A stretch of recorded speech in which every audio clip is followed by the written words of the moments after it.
আসসালামু আলাইকুম ওরহমতুল্লাহি ওবরাকাতুহ। সম্প্রতি সোশ্যাল মিডিয়ায় জনৈক ব্যক্তির একটি পোস্ট আমার নজরে এসেছে।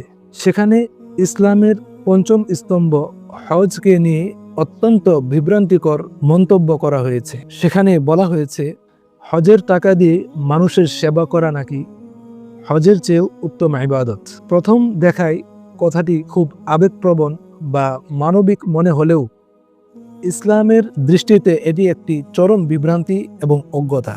আজ আমরা জানব কেন একটি ইবাদতের বদলে অন্যটিকে দাঁড় করানো ইসলামের মূল চেতনার পরিপন্থী।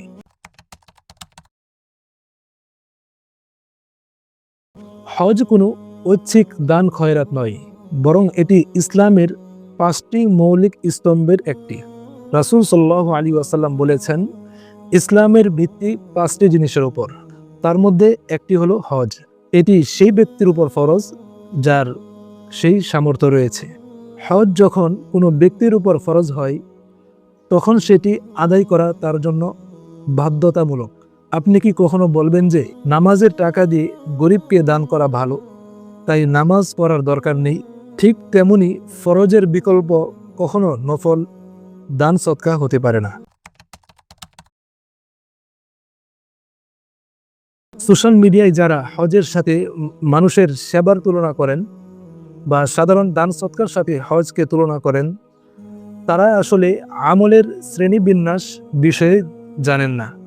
দান খয়রাত বা সমাজসেবা একটি মহান ইবাদত, আর হজ আরেকটি স্বতন্ত্র ইবাদত।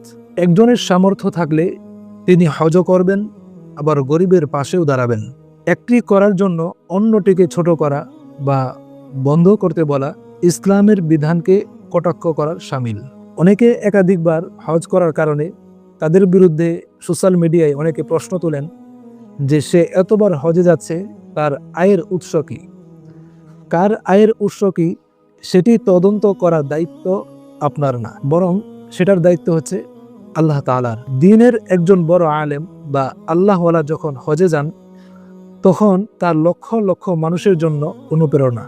সম্প্রতি সময়ে আমরা দেখেছি মধুপুরের পীর সাহেব হুজুর ওনার একাধিক হজের বিষয়কে নিয়ে মন্তব্য করা হচ্ছে। তাকে নিয়ে কুরুচিপূর্ণ মন্তব্য করা মূলত ইসলামের একটি বিধানকেই অবজ্ঞা করা।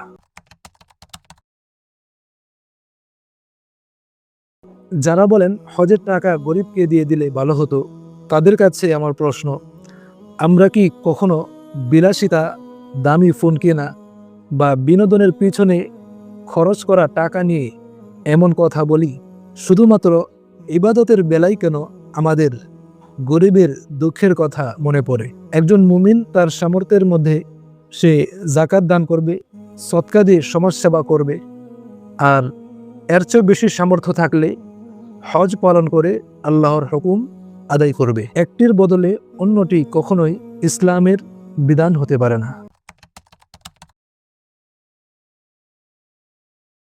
দ্বীনের বিষয়ে জ্ঞানহীন মন্তব্য করা একটি ভয়াবহ অপরাধ। ইসলামের মৌলিক বিধানকে নিয়ে কটাক্ষ করা বা ভুল যুক্তি দেওয়া শুধু অজ্ঞতা নয়, বরং এটি ঈমানের জন্য হুমকি স্বরূপ। সোশ্যাল মিডিয়ায় যারা ইসলাম এবং ইসলামের রুকুনগুলো নিয়ে না বুঝে সমালোচনা করেন, তাদের প্রতি আমার আহ্বান থাকবে, আগে দিন সম্পর্কে জানুন, না জেনে বিভ্রান্তি ছড়াবেন না।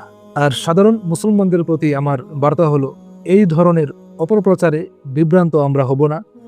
যে ইবাদত আল্লাহ ফরজ করেছেন তার গুরুত্ব দুনিয়ার সব যুক্তির ঊর্ধ্বে। আল্লাহ তাআলা আমাদের সবাইকে দ্বীনের সঠিক বুঝদান করুন। আমরা যেন আবেগ দিয়ে নয়, বরং কোরআন ও সুন্নাহর দলিল দিয়ে প্রতিটি বিষয় বিচার করতে পারি। ইসলামের ফরজ বিধানগুলোকে সম্মান করা, এটা হচ্ছে আমাদের ঈমানি দায়িত্ব। আল্লাহ তাআলা আমাদের সবাইকে দ্বীনের সঠিক বুঝদান করুন।